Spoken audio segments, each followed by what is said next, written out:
ఇప్పుడు మీరు గట్టిగా ఫైట్ చేయడానికి, మీ ప్రతిపక్ష హోదాను నిలుపుకోవడానికి మీరే ఇన్ని అగచాట్లు పడతా ఉన్నారు. ఎందుకంటే ఉన్న ఎమ్మెల్యేలు అందరూ కూడా కాంగ్రెస్లోకి వెళ్ళిపోతూ ఉన్నారు, ఎమ్మెల్సీలు కాంగ్రెస్లోకి వెళ్ళిపోతూ ఉన్నారు. సో మీ బలం తగ్గిపోతుంది. మీ ప్రధాన ప్రతిపక్ష హోదా కూడా లేకుండా పోయే పరిస్థితి ఉంది. ఆల్రెడీ 10 మంది ఎమ్మెల్యేలు వెళ్ళిపోయారు, 6 ఎమ్మెల్సీలు వెళ్ళిపోయారు. సో ఏంటి మరి రేపు పొద్దున బీఆర్ఎస్ పరిస్థితి ఎలా ఉండబోతుంది తెలంగాణ? మా అధినాయకుడు కేసీఆర్ గారి బలం ఎమ్మెల్యేలు కాదు. కేసీఆర్ గారి బలం పార్టీలు ఫిరాయించే నాయకులు కాదు. కేసీఆర్ గారికి బలం. కేసీఆర్ గారికి తెలంగాణ ప్రజలే బలం. తెలంగాణ ప్రజలే 10 ఏళ్ళు ఆయనను కుర్చీలో కూర్చుండబెట్టిర్రు. అదే తెలంగాణ ప్రజలు ఓడగొట్టిండ్రు.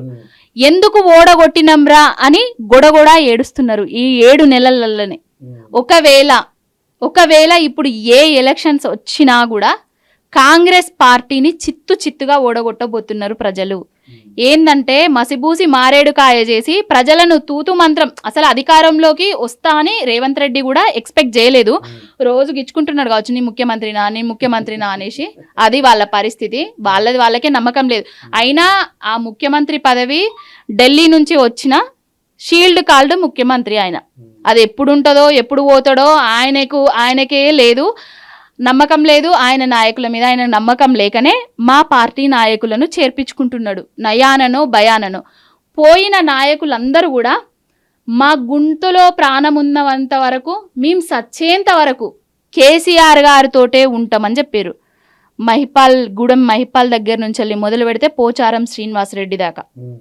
మరి గుండెలో ప్రాణం పోయిందా, గొంతులో ప్రాణం పోయిందా, వాళ్ళు పార్టీని ఫిరాయించిండ్రు. ఇప్పుడు వాళ్ళు బతికున్న చచ్చిన శవాలతో సమానం పార్టీ ఫిరాయించిన నాయకులు. అదే కేసీఆర్ గారు కూడా చేర్పించుకున్నారు.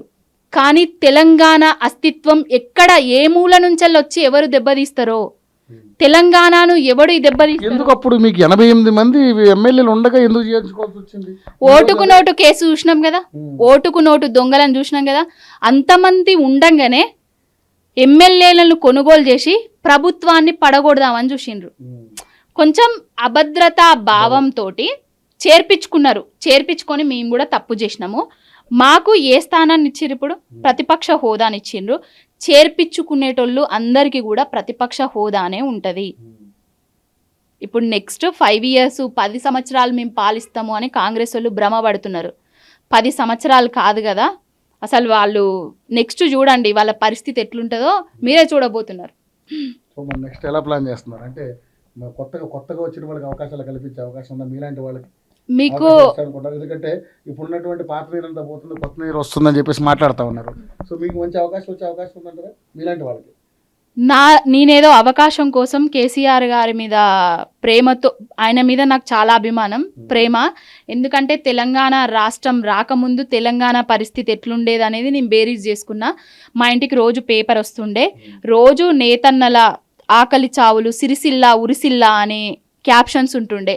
వాటికి నేను అట్రాక్ట్ అయ్యి మా నాన్నని అడిగితే, ఆయన ఉద్యమకారుడు, తెలంగాణ అప్పుడు టీఆర్ఎస్ పార్టీలోనే ఉండే, నియోజకవర్గ ప్రచార కార్యదర్శి ఉండే, తెలంగాణ రాష్ట్రం వస్తే ఇలాంటి ఆకలి చావులు ఉండయి, తెలంగాణ సిరిసిల్లాల ఒక విజన్ ఉన్న లీడర్ వస్తే ఇలాంటి ఆకలి చావులు పోతాయి బిడ్డ అని చెప్పిండు. ఆ మాటకే నేను కేసీఆర్ గారికి నిజంగానే అవుతుందా, మా నాన్న ఏదో టీఆర్ఎస్ కదా చెప్తున్నాడు అనుకున్నా. కానీ నిజమైంది. సిరిసిల్లాల ఒక గుంట కొనాలంటే, ఒకప్పుడు మా ఫ్రెండ్ను సిరిసిల్లాకి ఇస్తా అంటే వద్దు అనేసి, పెళ్ళి వద్దు అక్కడ రోజు చచ్చిపోతారు అనేసి వాళ్ళ అంటే అడ్డుపడ్డా. ఇప్పుడు సిరిసిల్లాల ఒక గుంట కొనాలంటే కూడా మనం సరిపోము. ఇంకా అంత డెవలప్ చేసిండు రామన్న. అంత డెవలప్ కేసీఆర్ గారి సారథ్యంలో జరిగింది. ఇంకొకటి, మా భూమి కెనాల్ కింద ఉంటుంది, 2 ఎకరాల పొలం ఉంటుంది. 9.5 ఏళ్ళ పాలనలా ఒక్కరోజు కూడా మా భూమి పడావు పడ్డది లేదు. తెలంగాణ రాకముందు ఎప్పుడు ఒకరికి కౌలుకిచ్చేటోళ్ళము, ఒకరి బావి మీద ఆధారపడి ఉండేటోళ్ళము. ఇప్పుడు రేవంత్ రెడ్డి పాలన వచ్చిన తర్వాత కెనాల్లో నీళ్ళు వస్తలేవు. ఇప్పుడు మళ్ళా కౌలుకిద్దామన్నా కూడా మా పక్కన బావిలు ఉన్నోళ్ళవి కూడా బావులల్లో నీళ్లు లేవు. ఇప్పుడు మా పొలము పడావు పడ్డది. ఇవన్నీ చూస్తున్నా, బేరీజ్ చేసుకుంటున్నా. కేసీఆర్ గారికి వీర అభిమాని నేను. అంటే తెలంగాణ రాష్ట్రంలో కేసీఆర్ గారి పరిపాలన ఉంటేనే రాష్ట్రం అభివృద్ధి జరుగుతుంది, రైతన్న అభివృద్ధి చెందుతాడు, అన్ని విధాలుగా జీడిపి కానీ ఏది కానీ ముందుకు పోతుంది అనేసి గట్టిగా నమ్ముతున్న దాన్ని నేను ఆయన కోసం నా జాబ్ వదిలిపెట్టుకొని చేస్తున్నా. అంటే నాది ఎంత కమిట్మెంట్. ఆయనే ఏంటంటే నాకు రేపు ఏదన్నా అవకాశం ఇచ్చినా, అవకాశం ఇవ్వకపోయినా కూడా చచ్చేంత వరకు బాపు ఎప్పుడు కేసీఆర్ గారు బొమ్మ ఎంచుకున్నారుగా.